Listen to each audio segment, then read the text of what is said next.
ಹಿರಿಯೂರು ಕ್ಷೇತ್ರಕ್ಕೆ ಸಂಬಂಧಪಟ್ಟಾಗೆ ಪಕ್ಷದ ಮುಖಂಡರುಗಳ ಸಭೆ ಕರೆದಿದ್ದೇನೆ. ಹಿರಿಯೂರಿನ ವಿಧಾನಸಭಾ ಚುನಾವಣೆ ಅಕಾಲಿಕವಾಗಿ ಏನು ಸುಧಾಕರ್ ಅವರ ಮರಣದ ಹಿನ್ನೆಲೆಯಲ್ಲಿ ಯಾವಾಗ ಬೇಕಾದರೂ ಚುನಾವಣೆ ಬರ್ಬೋದು. ಆ ದೃಷ್ಟಿಯಿಂದ ಇವತ್ತು ಎಲ್ಲ ನಮ್ಮ ಮುಖಂಡರುಗಳ ಅಭಿಪ್ರಾಯ ಪಡೆಯತಕ್ಕಂಥದ್ದು ಆ ಒಂದು ಹಿನ್ನೆಲೆಯಲ್ಲಿ ಕರೆದಿದ್ದೇನೆ. ಇದು ಒಂದು ಭಾಗ ಹಿರಿಯೂರಿನ ವಿಷಯ. ಆದರೆ ಒಂದು ನಮ್ಮ ಮಾಧ್ಯಮದ ಮಿತ್ರರಲ್ಲಿ ಒಂದು ಮನವಿ ನಾನು ಮಾಡ್ತಕ್ಕಂಥದ್ದು, ಮೊನ್ನೆ ನಡೆದಂಥ ವಿಧಾನ ಪರಿಷತ್ತಿನ ಚುನಾವಣೆ, ನಾನು ಚುನಾವಣೆ ಗೆಲ್ತೀನಿ ಅಂತ ಅಭ್ಯರ್ಥಿ ಹಾಕಿದ್ದಲ್ಲ. ಇದು ಮುಂದಿನ ದಿನಗಳು ಯಾವ ರೀತಿ ಆಗ್ಬೋದು ಅಂತ ಪರೀಕ್ಷೆ ಮಾಡಲಿಕ್ಕೆ ಆಗ್ತಂಥದ್ದು. ಅದು ನನ್ನ ಪಕ್ಷ ಯಾವ ರೀತಿಯಲ್ಲಿ ಈಗಿರ್ತಕ್ಕಂಥ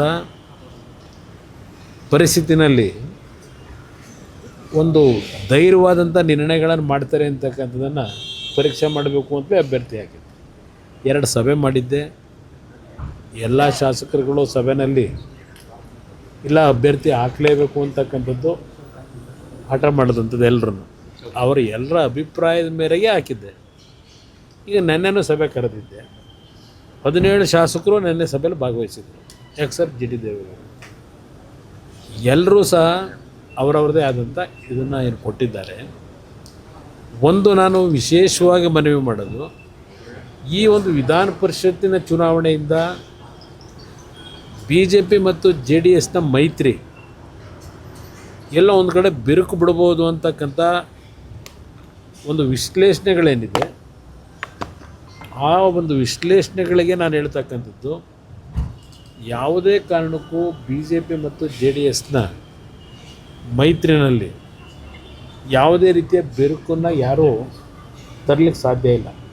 ಅದನ್ನು ಭಾಳ ಸ್ಪಷ್ಟವಾಗಿ ನಾನು ಹೇಳಿದ್ದೆ. ಈಗ ನಾನು ಅಭ್ಯರ್ಥಿ ನಿಲ್ಲಿಸಬೇಕಾದ್ರೂ BJPಯ ಹೆಚ್ಚುವರಿ ಮತಗಳ ಬಗ್ಗೆ ವಿಜೇಂದ್ರ ಅವ್ರಿಗೂ ಮಾತಾಡಿದ್ದೇನೆ, ಅಲ್ಲಿಂದ ಅಶೋಕ್ ಅವ್ರಿಗೂ ಮಾತಾಡಿದ್ದೆ, BJPಯ ರಾಷ್ಟ್ರೀಯ ಅಧ್ಯಕ್ಷರ ಜೊತೆನೂ ಮಾತಾಡಿದ್ದೆ. ಅವರೆಲ್ಲರೂ ಸಹಮತವೂ ಇತ್ತು. ಅದರಿಂದ ಇಲ್ಲಿ ಈಗೇನು ನಡೆದಿರ್ತಕ್ಕಂಥ ಘಟನೆ ಇದೆ, ಇದು ಒಂದು ನಾನು ಹೇಳ್ತಕ್ಕಂಥದ್ದು, ಕಳೆದ 3 ವರ್ಷದಿಂದ ಶಾಸಕರುಗಳು ಅವರವರ ಕ್ಷೇತ್ರಗಳಲ್ಲಿ ಜನತೆಯ ನಿರೀಕ್ಷೆಗಳಿಗೆ ಕೆಲಸ ಮಾಡಲಿಕ್ಕಾಗಿಲ್ಲ.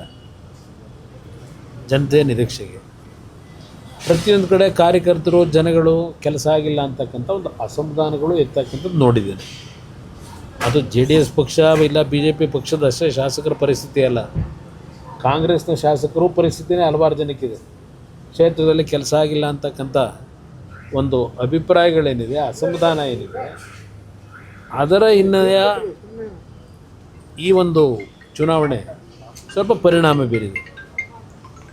ಈಗಿನ ಸರ್ಕಾರದಲ್ಲಿ ನೀವು ನಮ್ಮ ಪಕ್ಷಕ್ಕೆ ಮತ ಕೊಟ್ಟರೆ ನಿಮಗೆ 50 ಕೋಟಿ ಕೊಡ್ತೀವಿ, 100 ಕೋಟಿ ಅನುದಾನ ಕೊಡ್ತೀವಿ, ಈ ರೀತಿಯ ಟೆಂಪ್ಟ್ ಮಾಡಿರ್ತಕ್ಕಂಥದ್ದು ನನಗೆ ಗೊತ್ತಿದೆ. ಯಾತಕ್ಕೆ ನೀವು ಓಟ್ ಹಾಕಬೇಕು, ನಿಮ್ಮ ಅಭ್ಯರ್ಥಿ ಗೆಲ್ತಾರ, ನಾವು ಗೆಲ್ತಾರೆ ಅಂತ ಹಾಕಿದ್ದಲ್ಲ. ನಾನು ಹಾಕ್ಬೇಕಾದ್ರೆ ನಾನೇನು ಅಂಥ ಮುಟ್ಟಾಳನ್ನ 20 ವರ್ಷ ರಾಜಕೀಯ ಮಾಡಿ ನನಗೇನು ಗೆಲ್ತೀವಿ ಅಂತಕ್ಕಂಥದ್ದು ಆಶಾಭಾವನೆಯನ್ನು ನಾನೇನು ಇಟ್ಕೊಂಡಿರಲಿಲ್ಲ. ಏಕೆಂದರೆ ನಮಗೆ ಇದ್ದಂಥದ್ದೇ ನಮ್ಮ 18 ಮತದಲ್ಲಿ 1 ಮತ ಆಲ್ರೆಡಿ ಹೊರಗಿದ್ದರು, 17 ಪ್ಲಸ್ BJPಯ ಹೆಚ್ಚುವರಿ ಮತಗಳು 6 ಮತಗಳು, ಅದು ಬರ್ಬೋದು ಅಂತಕ್ಕಂಥ ಏನಿಲ್ಲ. ಅದ್ರ ಜೊತೆಗೆ 30 ಓಟ್ ಅವ್ರು ಹಾಕೊಂಡ ಮೇಲೆ 4 ಮತ ನಮಗೆ ಬರ್ತಿತ್ತು. ಅದಾದ ಮೇಲೆ 30 ಓಟಿನ ಒಂದು ಟ್ರಾನ್ಸ್ಫರ್ ಏನಿದೆ ಅದ್ರ ಪ್ರಕಾರ ಇನ್ನೊಂದು 4 ಮತ ಬರ್ತಿತ್ತು. 8 ಮತಗಳು ಅಂದರೆ 17 ಪ್ಲಸ್ 8 25 26 ನಿಲ್ತಿದ್ದೋ ನಾವು. ಅದು ನನಗೆ ಗೊತ್ತಿತ್ತದು. ಆದರೆ ಈಗಿನ ಒಂದು ಸಮಯದಲ್ಲಿ ಶಾಸಕರುಗಳು ಎಷ್ಟು ಗಟ್ಟಿಯ ನಿರ್ಧಾರಗಳನ್ನು ಮಾಡ್ತಾರೆ, ಅಭಿವೃದ್ಧಿಗಳಾಗಿಲ್ಲ ಅಂತಕ್ಕಂಥ ಹಿನ್ನೆಲೆಯಲ್ಲಿ ಈಗಿನ ಸರ್ಕಾರಗಳ ಒಂದು ಆಮಿಷಗಳೇನಿದೆ, ಕ್ಷೇತ್ರದಲ್ಲಿ ಜನತೆಯ ಒಂದು ವಿಶ್ವಾಸ ಗಳಿಸ್ಕೊಳ್ಳಲಿಕ್ಕೆ, ಏಕೆಂದರೆ ಇನ್ನು 2 ವರ್ಷಕ್ಕೆ ಚುನಾವಣೆ, ಆ ಹಿನ್ನೆಲೆಯಲ್ಲಿ ಬಹುಶಃ ಕೆಲವರು ಶಾಸಕರುಗಳು 50 ಕೋಟಿನೋ 100 ಕೋಟಿನೋ ಅನುದಾನ ಸಿಗುತ್ತೆ ಅಂತ ಹೇಳಿ ಪಾಪ ಸ್ವಲ್ಪ ಚಂಚಲ ಮನಸ್ಸು ಆಗಿರ್ಬೋದು. ಆದರೆ ಇದು BJP JDSಗೆ ಮೈತ್ರಿಗೆ ಧಕ್ಕೆ ಬರ್ತದೆ ಅಂತಕ್ಕಂಥ ಒಂದು ವಾತಾವರಣ ಕ್ರಿಯೇಟ್ ಏನಾಗ್ತಿದೆ.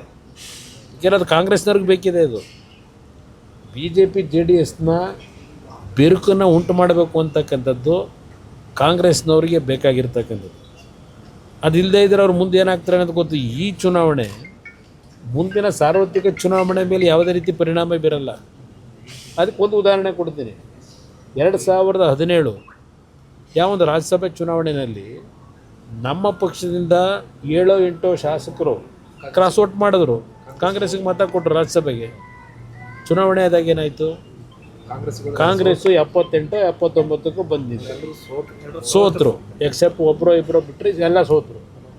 ಅದರಿಂದ ಈಗಿನ ಚುನಾವಣೆ ಸಾರ್ವತ್ರಿಕ ಚುನಾವಣೆ ಮೇಲೆ ಯಾವುದೇ ರೀತಿಯ ಪರಿಣಾಮ ಬೀರಲ್ಲ. ನಮ್ಮ ಮತ್ತು BJP ನಡುವೆ ಯಾವುದೇ ರೀತಿಯ ಹೊಂದಾಣಿಕೆಯ ಕೊರತೆ ಇಲ್ಲ, ವಿಶ್ವಾಸದಲ್ಲಿ ಕೊರತೆ ಇಲ್ಲ. ಇವತ್ತು BJP ಪಕ್ಷದಿಂದ ಯಾವೊಂದು ಏನಾಗಿದೆ ಅಂತಕ್ಕಂಥ ಒಂದು ಮಾಹಿತಿ ಕೊಡಬೇಕು ಅಂತ 3 ಜನರ ಒಂದು ಸದಸ್ಯರ ತಂಡ ಏನು ಮಾಡಿದ್ದಾರೆ, CT ರವಿಯವರ ನಾಯಕತ್ವದಲ್ಲಿ ಅವ್ರಿಗೇನು ಜವಾಬ್ದಾರಿ ಕೊಟ್ಟಿದ್ದಾರೆ. ನಾನು ಸಹ ದೆಹಲಿಗೆ ಹೋದಾಗ BJPಯ ರಾಷ್ಟ್ರೀಯ ಅಧ್ಯಕ್ಷನ ಭೇಟಿ ಮಾಡಿ ಯಾವೊಂದು ಹಿನ್ನೆಲೆ ಒಳಗೆ ಇವೆಲ್ಲ ಡೆವಲಪ್ಮೆಂಟ್ ಇದೆ, ಇದು ಎಲ್ಲದರ ಮಾಹಿತಿಗಳನ್ನು ಅವರಿಗೆ ಕೊಡ್ತಕ್ಕಂಥದ್ದು ನಾನು ನಿರ್ಧಾರ ಮಾಡಿದ್ದೇನೆ. ನೆನ್ನೆ ಶಾಸಕರುಗಳು ಅಂತಿಮವಾದ ನಿರ್ಣಯ ನನಗೆ ಮಾಡತಕ್ಕಂಥ ಒಂದು ಜವಾಬ್ದಾರಿ ಕೊಟ್ಟಿದ್ದಾರೆ 17 ಜನ. ಅದರಿಂದ ಇದನ್ನು ಮುಂದಕ್ಕಿನ್ನೂ ಎಳ್ಕೊಂಡು ಹೋಗೋದು ಅವಶ್ಯಕತೆ ಇಲ್ಲ.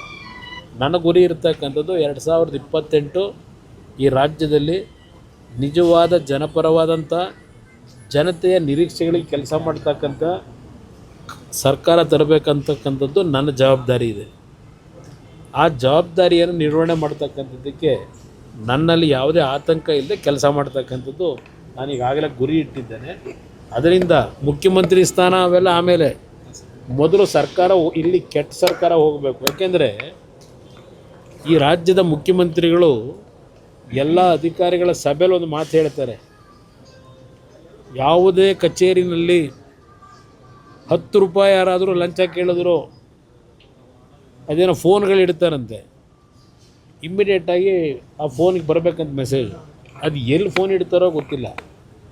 ಈ ಚುನಾವಣೆ ನಡೆಸಿದ್ರಲ್ಲ, ಈ ಚುನಾವಣೆಯಲ್ಲಿ ನಡೆದಿರ್ತಕ್ಕಂಥದ್ದಕ್ಕೆ ಇವತ್ತು 10 ರೂಪಾಯಿ ಅಲ್ಲ, ಅದು ಭಾಳ ನಡೆದಿರಬಹುದು.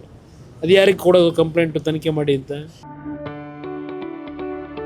ಯಾವುದೇ ಸುದ್ದಿಯ ಅಪ್ಡೇಟ್ ಅನ್ನ ಮಿಸ್ ಮಾಡ್ಕೊಳ್ಬಾರ್ದು ಅಂದ್ರೆ ಈಗ್ಲೇ ಒನ್ ಇಂಡಿಯಾವನ್ನ ಸಬ್ಸ್ಕ್ರೈಬ್ ಮಾಡಿ. ನಿಮಗೆ ಬೇಕಾದ ಭಾಷೆಯಲ್ಲಿ ಎಲ್ಲಾ ಸುದ್ದಿ ತಿಳಿಬೇಕು ಅಂದ್ರೆ ಒನ್ ಇಂಡಿಯಾ ಆಪ್ ಅನ್ನ ಡೌನ್ಲೋಡ್ ಮಾಡ್ಕೊಳ್ಳಿ.